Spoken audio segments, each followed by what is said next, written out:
Buenas tardes para todos, bienvenidos a todos nuestros clientes al evento en el cual descubriremos qué factores están impulsando el crecimiento de los metales preciosos y cómo esta tendencia puede convertirse en una oportunidad para diversificar su portafolio. Adicionalmente, vamos a mostrarles los beneficios y ventajas que tiene nuestro nuevo producto, el Fondo de Inversión Colectiva y Portafolio Nota Plata, una alternativa que le permite invertir en este activo con algo muy importante, su capital protegido. Vamos a dar inicio a esta importante conversación y charla con Germán Cristancho, gerente de Investigaciones Económicas y Estrategia. Germán, es todo tuyo el auditorio. Bueno, Milena, muchísimas gracias y muy buenas tardes a todos. Yo voy a darles un poco de contexto de lo que ha venido pasando con la economía a nivel mundial y cuáles son las perspectivas. Creo que me voy a centrar no solo en el corto plazo, no solo en la coyuntura de lo que está pasando en el año 2026, sino de lo que viene ocurriendo hace varios años, porque definitivamente buena parte de las decisiones, eventos o consecuencias que vemos hoy son el resultado de una transformación que se viene experimentando en el mundo desde hace varios años y que viene generando una fragmentación geopolítica, geoeconómica, una fragmentación global importante. Así que voy a usar mi presentación para contarles un poco cómo esa fragmentación tiene unos impactos tanto a corto como a mediano plazo y cuáles son las perspectivas macroeconómicas que tenemos en este momento. Lo primero que quisiera transmitirles es que la fragmentación geoeconómica empezó hace muchos años, solo que en el año 2026 o desde el año 2025 ha sido mucho más evidente que esto ha generado algunas decisiones como imposición de aranceles, restricción al comercio, algunas tensiones geopolíticas que tienen hoy impacto sobre los mercados de energía, pero definitivamente cuando uno analiza los flujos de comercio a nivel global, es claro que a partir de la gran crisis financiera del año 2008, los flujos de comercio se estancaron, sobre todo los flujos de comercio de bienes. Analizando el comercio total en el mundo como porcentaje de la economía mundial, es claro que esa línea azul desde esa gran crisis financiera del año 2008 se quedó un poco más estable y esto es lo que ha hecho que en proporción todo este comercio, que es la línea roja, se haya quedado estable. Es decir, que esas bondades de crecimiento económico que vimos hace varias décadas se ha empezado a frenar en los últimos años y esto se complementa un poco con la gráfica que ustedes ven en la derecha, en donde al analizar los flujos de comercio, si se están dando entre distintos bloques económicos o al interior de los mismos bloques económicos, está claro que lo que viene pasando en los últimos años es que entre los diferentes bloques económicos, entre las diferentes regiones del mundo, los flujos de comercio o el comercio global está contrayéndose. Probablemente entre bloques comerciales internos, es decir, entre Asia o entre América, en fin, también se está disminuyendo. Esto quiere decir que efectivamente esas restricciones al comercio, los aranceles o distintas políticas proteccionistas también están teniendo sus efectos, pero no tanto como está ocurriendo a nivel de bloques económicos.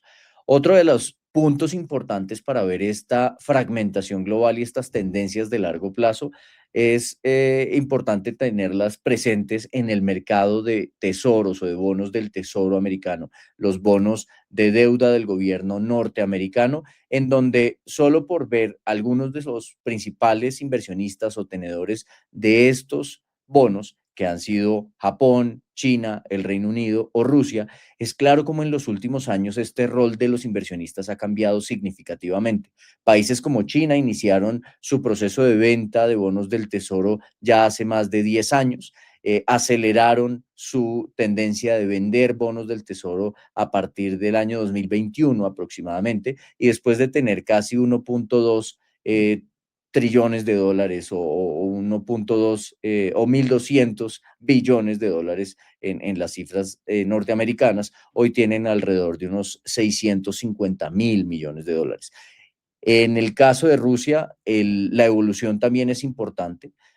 Rusia era un país que tenía alrededor de unos 100 a 150.000 millones de dólares en bonos del tesoro, pero que se da una disminución significativa en el año 2018. ¿Quiénes han tomado como relevancia estos lugares como inversionistas en el mercado de bonos del Tesoro americano, principalmente el Reino Unido y Japón. Japón se ha mantenido como uno de los principales inversionistas en los últimos años, pero el Reino Unido ha venido comprando bonos del Tesoro americano hasta concentrar hoy una posición de casi unos 930.000 millones de dólares. ¿Por qué es importante hablar de esto? Porque la disminución de los bonos del Tesoro por parte de China inició ya hace más de 10 años. De hecho, inicia en septiembre del año 2013 aproximadamente, cuando por primera vez el primer ministro chino, Xi Jinping, presenta al mundo su estrategia o su iniciativa de la franja y la ruta, o lo que se conoce como el Belt and Road Initiative, esa estrategia de crecimiento y de expansión mundial y de fortalecimiento de relaciones comerciales con el mundo y de inversión que buscaba China para tener una mayor relevancia a nivel internacional. De otro lado, lo que ha venido ocurriendo con Rusia y con distintas ocupaciones de territorios o incluso guerras como la que se produjo en el año 2022 en Ucrania.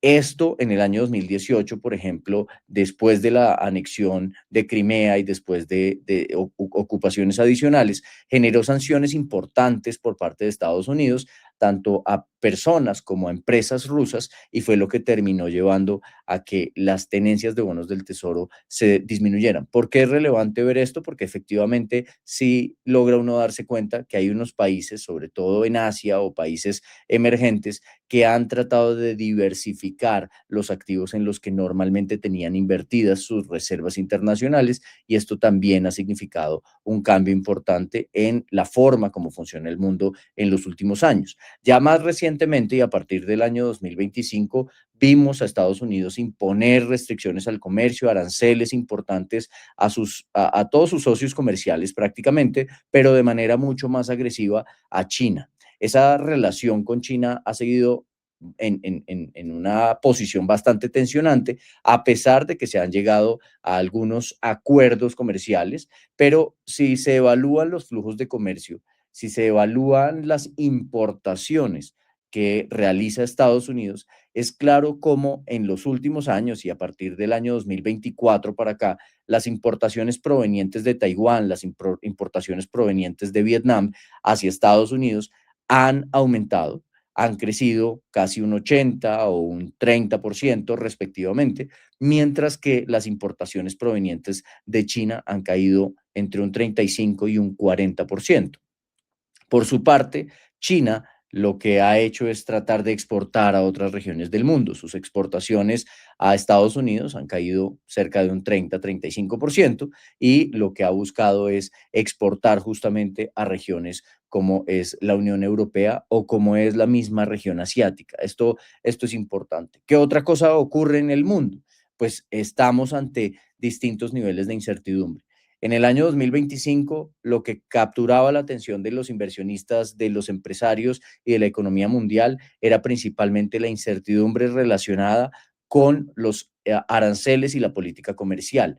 Recientemente, en esos mismos índices que miden incertidumbre, la mención en noticias, en artículos, en distintos pronunciamientos a temas comerciales ha disminuido, pero quien empieza a capturar la atención y quien ha capturado la atención de manera importante es el riesgo geopolítico, sobre todo porque desde finales de febrero de este año se da la guerra en Medio Oriente, se da la guerra con Irán, que ha tenido unas consecuencias importantes para la economía mundial. Hasta aquí, lo primero que quisiera entonces mostrar y reafirmar es que el mundo está atravesando por una transformación importante, una fragmentación geoeconómica que tiene unas implicaciones sobre las tasas de crecimiento, sobre las estrategias de inversión y sobre las estrategias de desarrollo y avance de cada una de estas economías. Ahora, hablando desde el punto de vista más coyuntural, lo que sí es claro es que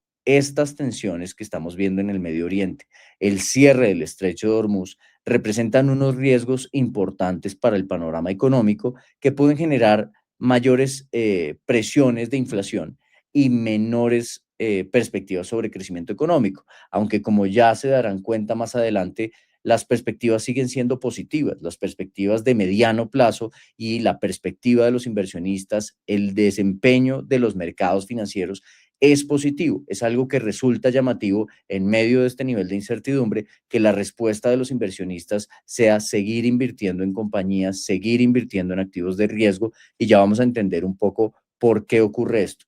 Hace unas semanas, el Fondo Monetario Internacional planteó las perspectivas para el mundo, para la economía mundial, y dado el nivel de incertidumbre, planteó tres escenarios. Un escenario central, que fue el que se proyectó en abril, tanto para crecimiento económico como para inflación, y unos escenarios alternativos en caso de que las tensiones en el Medio Oriente continuaran o se agravaran. Ahí es donde el Fondo Monetario presentó un escenario alterno o que denominó adverso y un escenario severo.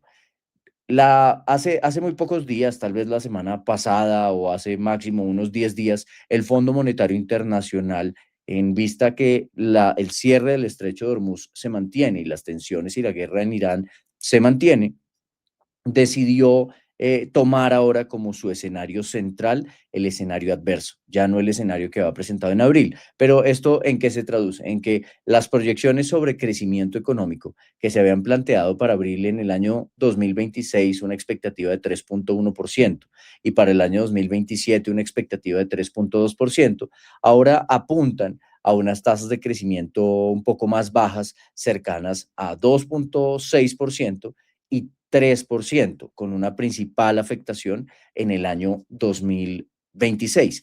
En materia de inflación, si ustedes se dan cuenta en esta gráfica, lo que terminó pasando es que de esa barra verde a esa barra amarilla, lo que se espera es que esta disrupción en la oferta global, sobre todo de productos energéticos, de petróleo, de destilados o derivados del petróleo que impactan la disponibilidad de gasolina, la disponibilidad de combustibles para aviones, también está impactando la disponibilidad de gas natural, tiene unas implicaciones sobre la oferta energética global, sobre la oferta de fertilizantes y sobre la inflación. Por eso es que en el escenario planteado se esperaría que la inflación a nivel global se ubique alrededor del 5.4% y para el año 2027 que descienda alrededor de 3.9%.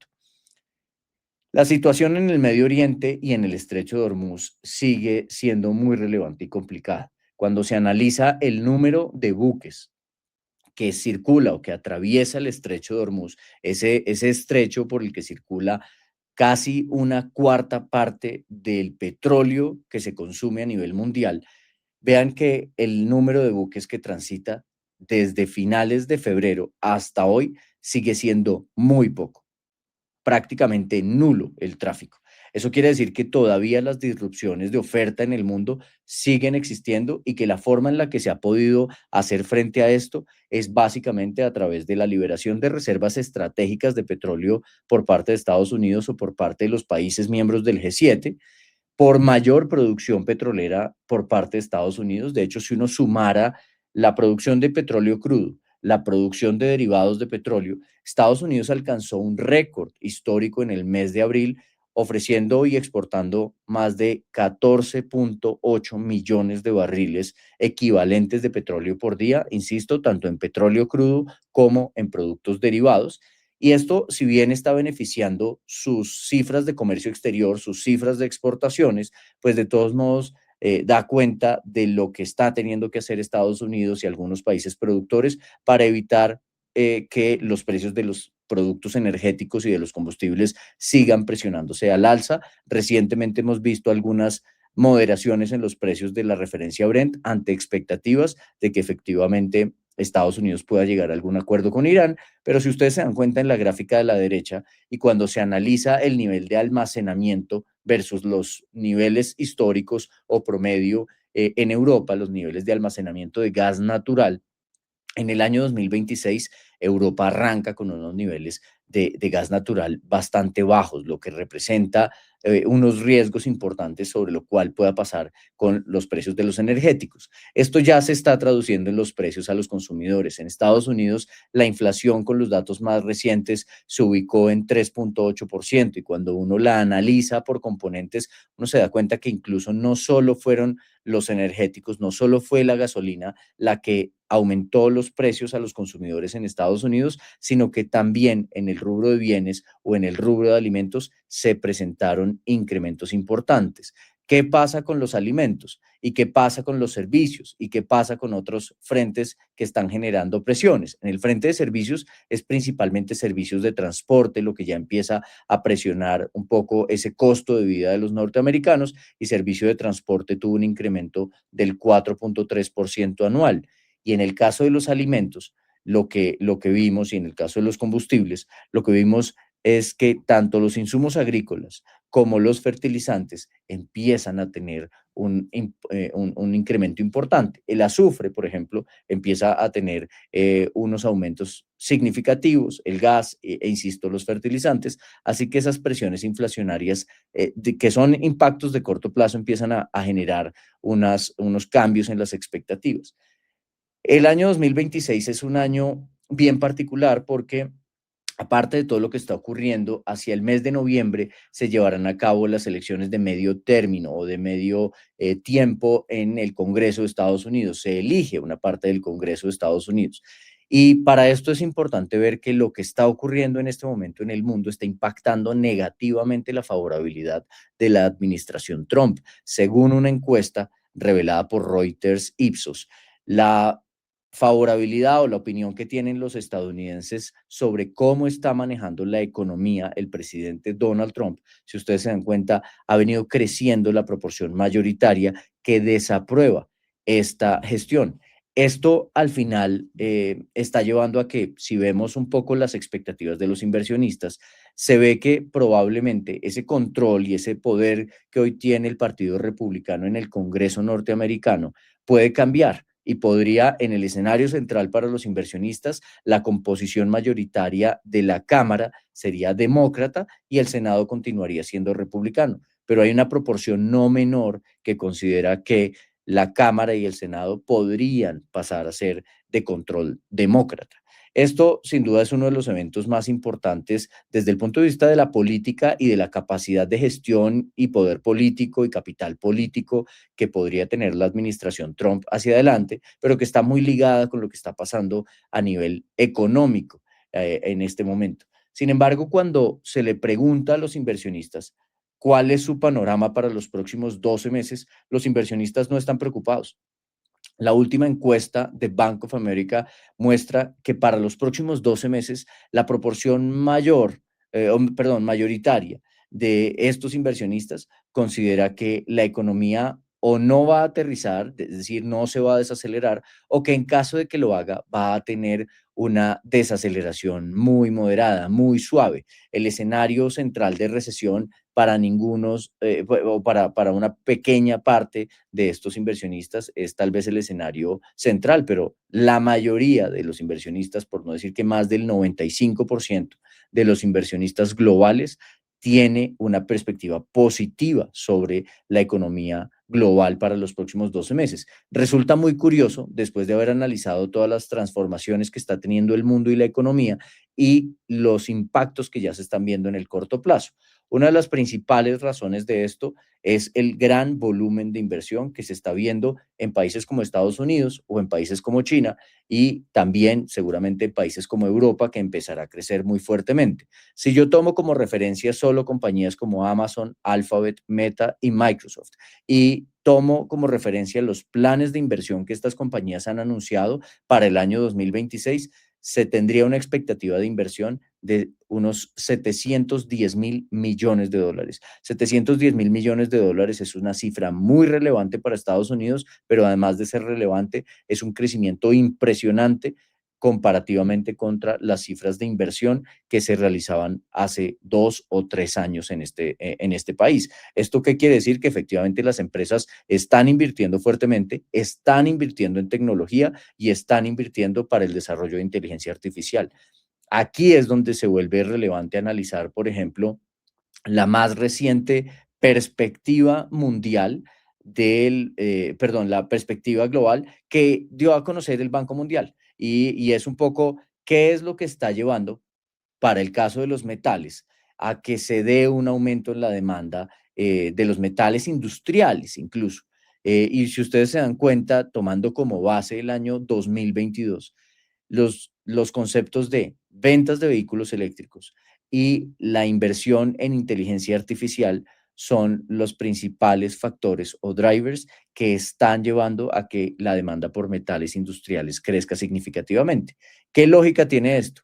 No solo el desarrollo de la inteligencia artificial y la tecnología. Si ustedes se dan cuenta, lo que está pasando en el mundo es que los países, sobre todo las potencias, particularmente Estados Unidos y China, quieren desarrollar ampliamente su economía, sus empresas, su tecnología, pero para esto deben asegurarse el acceso a los materiales críticos o necesarios para la producción de esta tecnología o de carros eléctricos y en este caso de metales en el mundo, pero ocurre no solo con los metales, ocurre con los energéticos, ocurre en otros casos con alimentos. En general, las materias primas parecieran tener una perspectiva positiva de cara a esto. Terminaría con un par de cosas más y es que este boom de inversión nos ha llevado a entender que, de acuerdo a la última encuesta realizada por el Fondo Monetario Internacional frente a empresas en Estados Unidos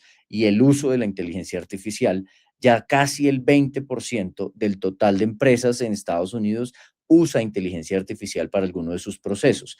Y la expectativa para los próximos 6 meses es que esa proporción siga incrementando. Naturalmente hay sectores como es el caso de tecnología o información, servicios profesionales, actividades financieras, educación y servicios de negocios que utilizan en una mayor proporción la inteligencia artificial, pero ya empieza a crecer en todos y aquellos sectores, incluso que están rezagados como agricultura, transporte, hotelería y entretenimiento, se espera que empiecen a usar inteligencia artificial más rápidamente. Por eso no solo se está dando un boom de inversión desde el punto de vista de las compañías que desarrollan la inteligencia artificial, sino que ya se empieza a ver también lo que ocurre con la generación de utilidades de estas compañías. El crecimiento de utilidades del Standard Poor's 500, de las compañías más grandes de Estados Unidos, esa expectativa de crecimiento de utilidades muy rápidamente este año ha venido revisándose al alza.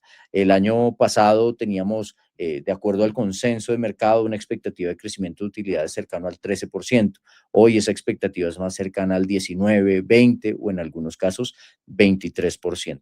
Y en inversión, pues es evidente cómo, aunque el gasto o consumo de los hogares se está moderando un poco, la composición del crecimiento de Estados Unidos, por ejemplo, está concentrada principalmente en inversión fija, y esa inversión fija está concentrada principalmente en propiedad intelectual y en equipo, en software. Esto está favoreciendo el desempeño de esta economía. Finalmente, pues hablar un poquito de lo que viene pasando con las monedas y con la expectativa de tasas de interés. Creo que el dólar, a pesar de toda esta incertidumbre, sigue debilitándose. Las monedas emergentes han ganado terreno. Esto se puede ver en el desempeño de las monedas emergentes en lo corrido del año, en donde si bien hay algunas monedas asiáticas que han perdido alrededor del 5% frente al dólar, la mayoría de monedas en Europa o en Latinoamérica han tenido una apreciación importante y Latinoamérica, las monedas latinoamericanas se han visto favorecidas no solo por la expectativa positiva o la evolución positiva de los precios de las materias primas, sino también porque estas economías ofrecen unos niveles de tasas de interés más altos, como es el caso de Brasil, con tasas de 14.25%, o Colombia, con tasas de 11.25%. Lo que sí cambia en un entorno de mayor expectativa de inflación, por lo menos en el corto plazo, es que el espacio que tienen los bancos centrales para continuar bajando tasas de interés como lo venían haciendo es mucho menor. Así que ya en el caso de Estados Unidos cambia un poco esa expectativa de que la Fed pueda bajar tasas de interés, probablemente hasta tenga que subir sus tasas de interés próximamente, pero por eso quisiera o quería hacer esa divergencia o esa diferencia entre lo que viene ocurriendo en el corto plazo y los riesgos de corto plazo, pero cómo los inversionistas tienen una mirada optimista de mediano y de largo plazo, con justa razón, porque esa competencia por el liderazgo mundial y por competitividad está teniendo unos impactos impresionantes en la fabricación insisto, de carros eléctricos, en la inversión en tecnología y en las perspectivas de productividad y crecimiento económico de las mayores economías a nivel global. Yo creo que con este panorama concluyo, Milena, y quedo a disposición de lo que ustedes consideren. Bueno, Germán, muchísimas gracias por toda la valiosa información que nos acabas de dar. Ahora doy paso a David Bernal y a Germán Triviño, que son gestores de portafolio y de FIX, para que nos cuenten cómo pueden capturar todo lo que nos mencionó hace unos minutos Germán y cómo podemos aprovechar todas estas oportunidades que tenemos con estos metales preciosos y en específico con la plata. Gracias, Milena. Buenas tardes a todos. Hoy queremos compartirles una alternativa de inversión estratégica precisamente para aprovechar toda esta coyuntura que estamos viendo en el mundo. Es muy importante dar cuenta de que esta demanda industrial que menciona Germán es muy importante, en particular para Estados Unidos y China, y quiero presentarles en las siguientes diapositivas las razones por las cuales vemos que es una alternativa importante. Nuestra alternativa se llama nota estructurada capital protegido y lo que quiero contarles es el subyacente, que es la plata. La plata básicamente es un metal con miles de aplicaciones y para empezar quiero que ustedes busquen en sus bolsillos y lo más probable que encuentren es su celular, ¿no? Si ustedes piensan en un celular, es básicamente tecnología de punta, lo que usamos todos los días, pero la parte, el rol que juega la plata en un celular y en toda la tecnología es muy importante. Si ustedes piensan en su celular, solamente 0,5 gramos del celular son plata, pero precisamente están los puntos más importantes donde tiene que transmitir más información de manera más rápida. ¿Y por qué es esto? Porque la plata tiene la conductividad insuperable. ¿Qué significa esto? Que es el metal, básicamente de toda la tabla periódica, es el metal que conduce la electricidad más rápido, incluso más rápido que el cobre, lo cual hace que tenga un valor estratégico. No solamente es mejor que el cobre en conducir electricidad, sino que también comparte una característica del oro, que es su reserva como valor. Y por último, esto lo hace un mineral estratégico, un mineral crítico. De hecho, Estados Unidos lo declaró como un mineral crítico para la economía de Estados Unidos y para la seguridad nacional. Una de las cosas que vamos a mostrar en esta oportunidad son las razones por las cuales la plata es una oportunidad estratégica, y son básicamente estas cuatro. La primera es que hace parte de las megatendencias, como mencionaba Germán. La inteligencia artificial es algo muy importante en lo cual están invirtiendo Estados Unidos y China. Vamos a ver cómo está la plata ahí. Tiene una demanda creciente por esta razón. Hay un déficit de oferta estructural, lo cual debería aumentar su precio. Y por último, es reserva de valores, algo que comparte con el oro. Comenzando por las megatendencias, es muy simple. La plata se usa para las tres principales megatendencias de lo que se está hablando hoy en el mundo, y son la energía, en particular la energía sostenible, es un material principal para los paneles solares, también tecnología, como mencionábamos, la inteligencia artificial, dado que tiene chips, al igual que nuestros celulares. Las partes más importantes y dada su conductividad, se usa para los chips, incluyendo los de inteligencia artificial. Y por último, en defensa, precisamente en la defensa y dado la coyuntura global que hemos vivido desde el 2022 en Ucrania o actualmente con Irán, la tecnología de defensa a nivel global usa también esta clase este metal para esta clase de chips, que es muy importante respecto de la demanda industrial, que es lo que mencionábamos. Estados Unidos y China no solamente están invirtiendo en inteligencia artificial, sino que están demandando cada vez más este metal. Aquí hay una gráfica muy simple. Las barras azules representan la demanda de Estados Unidos por plata, las barras rojas representan la demanda de China por este mismo metal. Esto está en toneladas métricas y es cada uno de los años. Ahí tenemos algunos de los números para cada año, pero notamos que a partir del 2021 esta demanda ha aumentado significativamente. Solamente estos dos países pasaron de demandar aproximadamente 8.500 toneladas al año a 12.000. Eso es casi aumentarla un 50%, un 40 y tanto por ciento. Entonces, este aumento de la demanda por estos países, dada su importancia, hace que su aumento suba, que es lo que hemos visto en los últimos años. En segundo lugar, tenemos el déficit estructural, y es, si bien la demanda aumenta, la oferta no necesariamente aumenta en la misma proporción. Aquí traemos una gráfica donde se muestra la demanda de plata y la oferta de plata. La oferta es la línea azul, la demanda es la línea roja, que hemos visto que, como mencionamos hace un segundo, aumentó a partir del 2020-2021, pero si ustedes miran la oferta, se ha mantenido relativamente estable. De hecho, no es tan simple, digamos, producir más plata como prender la fábrica de plata. Todos sabemos que se necesita una mina, que se necesita saber qué está ahí, que se necesita excavar y que eso toma tiempo. Entonces, la oferta de la plata no se mueve de la misma manera que la demanda, y en la medida en la que no tengo una demanda creciente y una oferta quieta, pues el precio debería aumentar, que es lo que hemos visto. Esto respecto del déficit estructural. Respecto de las reservas bajo tierra, aquí tenemos una gráfica muy simple, y es donde se muestra las reservas bajo tierra de plata a nivel global, que son 636.000 toneladas métricas, y ahí están cada uno de los países que tiene cada uno de esos miles de toneladas, que es muy importante mencionar. Perú es el primero con 140.000 toneladas, Australia es el segundo, 94.000, pero fíjense el terceros y cuartos, que son Rusia y China. Rusia y China tienen agregado 92.000 más 70.000, 162.000 toneladas, y esto es más o menos el 25%, es decir, una cuarta parte de la oferta o de las reservas bajo tierra más bien de plata pertenece a estos dos países. Y esto se une un poco con el tema de la geopolítica, y es dar cuenta de que la oferta está expuesta a conflicto geopolítico. Entonces, si uno piensa que el conflicto en el futuro entre Oriente y Occidente puede aumentar, uno podría pensar que esta oferta, que el 25% podría desaparecer o disminuir, y eso haría que este déficit aumentara incluso más. Aquí traemos una idea muy simple para dar cuenta de cómo la plata puede ser reserva de valor, y es la relación que ha tenido en oro. Si bien hemos visto que el oro es el metal precioso y reserva de valor por excelencia, la plata comparte esta característica con el oro y ha tenido una relación de precio a nivel histórico. Acá traemos solamente 5 situaciones muy simples a lo largo de los años. Si uno mira en el Imperio Romano, la relación entre el precio del oro y el precio de la plata, dado que el oro vale más en general y en ese tiempo también, el oro valía 12 veces más que la plata.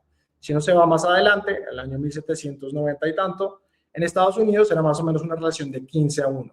Si uno se va más adelante en el tiempo, al inicio del siglo XX, en el patrón de oro clásico, uno tiene una relación entre 33-1. Es decir, esta relación es más o menos entre 12 y 33, uno podría pensar un promedio de 20 más o menos.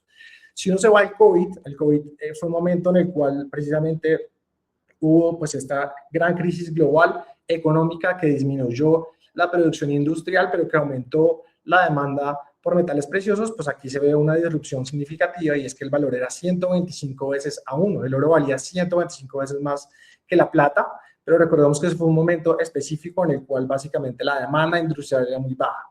¿Cómo estamos hoy? Hoy esa relación es 64-1, que si bien ha caído después del COVID, no ha sido tan baja como en el pasado. ¿Qué significa esto? Eso es una oportunidad, porque ese 64-1, si uno piensa que esta relación debería volver a lo largo de su historia, ¿cómo ha estado a lo largo de su historia? Debería volver a esos niveles de 20-30-1. ¿Qué quiere decir? Que la plata debería valorizarse respecto del oro, y en función de eso es que precisamente puede ser reserva de valor. Y por último, acá hay una gráfica muy simple de qué ha pasado con la plata en el último año. Esta es una gráfica del precio de la plata desde más o menos inicios del 2025 hasta abril de este año, donde vemos que ha tenido una subida significativa hasta más o menos enero del 26, pero después ha tenido una corrección, ha caído más o menos un 40%.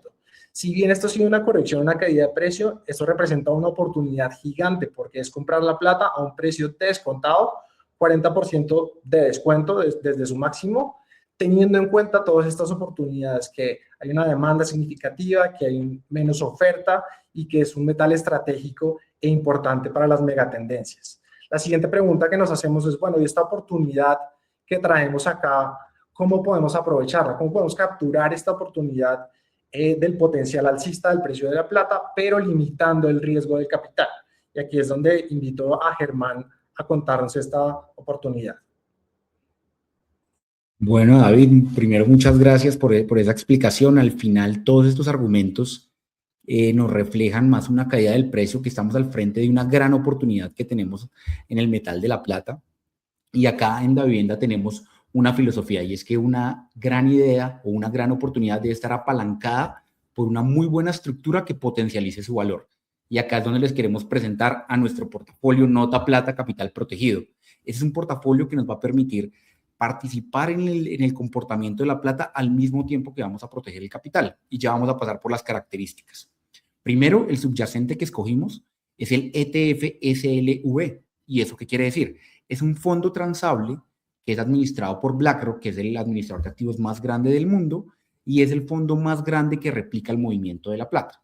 Aparte de eso, pues todos sus activos, todo lo que vale este ETF, está reemplazado por lingotes de plata física, lo cual es muy importante para para seguir el comportamiento de la plata. El plazo de este portafolio, que va a ser un portafolio cerrado a 3 años, es de 3 años. El plazo va a ser de 3 años, perdón. ¿Y esto qué quiere decir? Es el plazo prudencial que escogimos, en el cual se va a materializar todo este vivo, toda esa perspectiva económica que tenemos para el metal. El tipo de estructura va a ser un call spread 100-150, y más allá del tecnicismo que esto puede representar, lo que es muy importante que ustedes sepan es que es una combinación de activos que nos va a permitir, primero, proteger el capital, y segundo, que participemos en el comportamiento de la plata en un porcentaje más que proporcional. ¿Y esto cómo lo podemos leer? La participación sobre la plata es 170, y este porcentaje, imaginémonos que si es 100%, significa que nuestro portafolio se va a mover en la misma magnitud que la plata. Al ser 170%, significa que nuestro portafolio se va a valorizar o va a moverse más alto que la plata, 1.7 veces por encima de la plata. Para este caso, en este portafolio, vamos a tener parte del 150, es un techo en la rentabilidad. ¿Qué es esto? ¿Por qué ponemos un techo? ¿O por qué tiene un techo ese tipo de estructuras? Porque tener un techo lo que nos permite es en las dos anteriores características. Una, proteger el capital, y segundo, tener una participación o un movimiento mayor que el de la plata. Y lo vamos a ver gráficamente. Por ejemplo, en la gráfica de la derecha, de izquierda a derecha, está la rentabilidad que puede tener el ETF de la plata. Y de arriba a abajo lo que veríamos es la rentabilidad que puede llegar a tener nuestra inversión. Si partimos del punto inicial, que es el círculo azul, es decir, cuando la plata está en cero, que no se ha movido, y tenemos un 0% de rentabilidad, vamos acá a hacer una diferenciación en esta gráfica. Primero tenemos una línea punteada gris, que esa línea al final lo que nos refleja es la inversión directa en el ETF. Y lo que vemos es que si la plata baja, si la plata disminuye su valor, lo que va a hacer es que nuestra rentabilidad va a ser negativa, va a ser menor a cero, y se va a comportar proporcional a lo que lo haga la plata. Consecuentemente, si la plata sube, nuestra rentabilidad va a estar proporcional al movimiento de la plata. Pero lo que es muy poderoso y muy fuerte en nuestra estructura, que es aparte muy beneficioso para nuestros clientes, es que el perfil de pagos de nuestra estructura es la línea roja. Y fíjense que si la plata disminuye de cero, la rentabilidad de nuestra estructura se mantiene en 0%, porque aplica la cláusula de capital protegido en pesos. Y nuestra inversión no se va a ver afectada así la plata caiga un 10, un 5%. Ahora, ¿qué va a pasar si la plata sube? Si la plata sube, lo que vemos es que, no sé si alcanzan a notar, vamos a tener una línea más inclinada que la gris. Eso al final lo que nos denota es que tenemos una participación mayor, y era lo que les estaba comentando hace un momento. Si la plata aumenta, nuestro portafolio va a aumentar más que proporcional a lo que lo haga la plata, es decir, más veces de lo que lo haga la plata. Y eso va a ser muy, muy importante, porque lo que nos va a permitir es alcanzar un nivel de rentabilidad mucho más alto que invertir directamente en la plata. Acá solamente para anotar nuevamente, la participación que tenemos en la plata es 170, y va a cambiar al momento de la estructuración, porque al momento de la estructuración tenemos bancos internacionales que los cuales los ponemos a competir por el que nos dé la mayor participación, el que nos dé el mayor precio para nuestros clientes. Y lo vamos a ver en un ejemplo en la siguiente diapositiva. Acá lo que hicimos fue traer un ejemplo gráfico en el cual dividimos los resultados en 3 posibles conjuntos de resultados. Vamos a imaginar que nuestra inversión inicia con 100 pesos, que es el punto inicial. Acá un primer mensaje muy importante, y es que no va a importar la trayectoria de la plata que veamos, vamos a tomar el punto de referencia 3 años después del periodo de estructuración. Entonces, durante 2 años puede que la plata esté muy abajo, puede que suba mucho. el punto importante que vamos a tomar es el dato dentro de 3 años que se va a conocer en el momento de la estructuración. Entonces, primero, cualquier resultado por encima de 50%, recordemos que tenemos un techo de la rentabilidad del 50%, y cualquier resultado por encima se va a convertir en 50%, y ese 50% lo que hacemos es multiplicarlo por la participación, que es una cotización promedio nuevamente, y lo que veríamos es una rentabilidad del 85% si alcanzáramos ese techo o esa rentabilidad máxima. Al final, llevarlo a términos efectivos anuales es 22.75% a 3 años. Pero esto es muy importante, porque es 22% el año 1, 22% el año 2, 22% el año 3. El segundo conjunto de resultados es todo lo que pueda estar entre una valorización entre el 50% y el 0%. Entonces, para el ejemplo, que es la línea verde, vamos a tomar 25%, una valorización de la plata del 25%, es decir, que el precio pase de 100 a 125, eso es un cambio del 25%, y eso multiplicado también por la participación nos daría una rentabilidad ya traída términos efectivos anuales del 12.5%, equivalente a un 42% en todo ese periodo. Y un tercer conjunto de resultados es si la plata no se materializa nuestro view y llega a caer un 10%, o llega a cualquier movimiento negativo que pueda tener la plata. En este momento es muy importante porque aplica la cláusula de capital protegido y nuestros inversionistas van a recibir exactamente el mismo valor que ellos invirtieron neto de comisiones. Es decir, no vamos a tener ahí, el inversionista no va a ver una afectación o un cobro en su comisión porque se le va a devolver exactamente el capital que invirtió. También una pregunta que nos hacen los inversionistas mucho es cómo es la afectación del dólar en nuestra inversión. Y en la siguiente diapositiva lo que yo les quiero mostrar es un ejemplo de cómo, porque la respuesta cuando nos preguntan si nos va a afectar el movimiento del dólar al resultado de nuestro portafolio, la respuesta es sí, pero de una manera muy moderada, y ya lo vamos a ver. Primero, si la plata llega a caerse un 10%, en la primera columna, la que vemos en color amarillo, ¿cuál es la afectación hacia el dólar suba a 4.100 o baje a 3.300? Es 0%.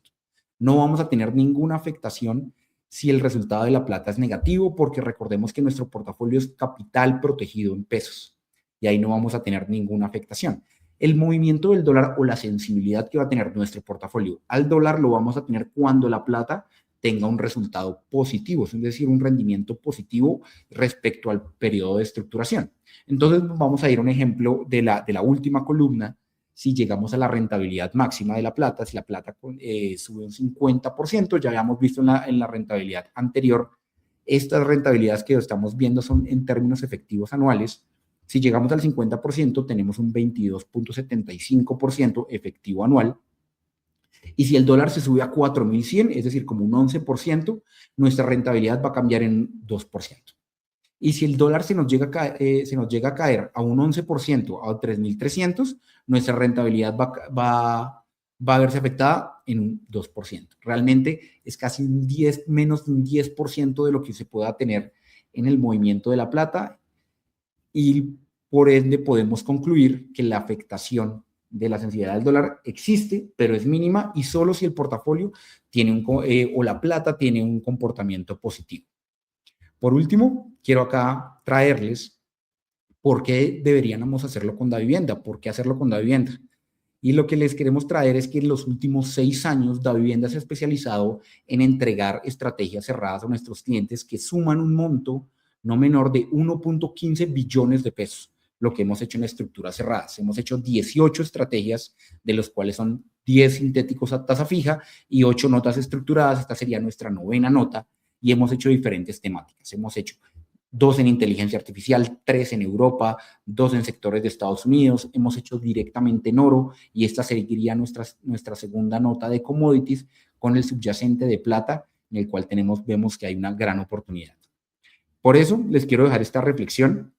La siguiente diapositiva, y es: invertir en plata es invertir en el futuro, es acompañar las megatendencias como el desarrollo de la inteligencia artificial y la transición energética. Pero más importante, hacerlo con Davivienda le da la tranquilidad de tener su capital totalmente protegido. Ahí los voy a dejar con Milena nuevamente, que nos va a explicar las características comerciales del producto. Bueno, Germán, muchísimas gracias por la explicación. Si quieren, regálenme la siguiente lámina. Aquí ya para cierre, ¿cuáles son las características de los productos que les acaban de dar la explicación? El monto mínimo de inversión son 10 millones de pesos.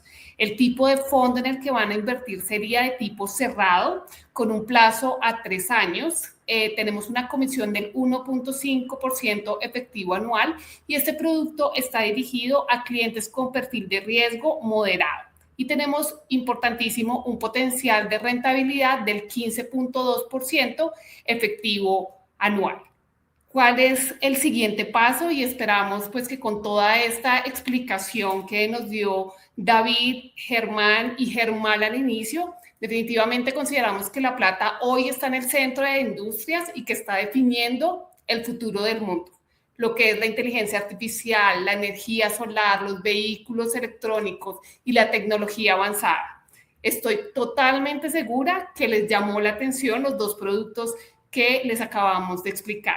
Si ustedes quieren conocer cómo incluir este metal estratégico dentro de su portafolio de inversión, es muy sencillo. A través del fondo o a través del portafolio Nota Plata de Futuro, contacta a su asesor en inversión de Davivienda Corredores o a su ejecutivo de Davivienda y ingrese con tan solo 10 millones de pesos. El futuro también se construye tomando decisiones de inversión a tiempo. Mil gracias a todos y esperamos haber sido muy claros en la explicación de nuestro producto. Muchísimas gracias y buenas tardes para todos.